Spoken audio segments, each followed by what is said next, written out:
Lumalawak na ang 18 sa Ilocos Sur at Ilocos Norte. Ito nga, sa kanilang account sa Instagram at sa TikTok, they are shout out loud at grateful sa kanilang fandom na 18 sa Ilocos. Kaya naman maraming salamat sa suporta.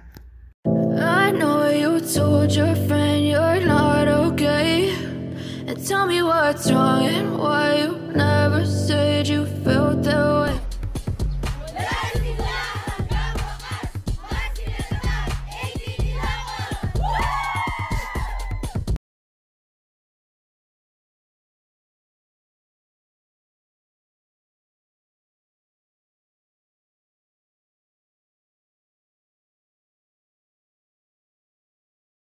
Thank you for watching, guys. See you in the next video and update. Please like and subscribe to my channel. Keep watching. God bless everyone, and always remember, be yourself and be a good one.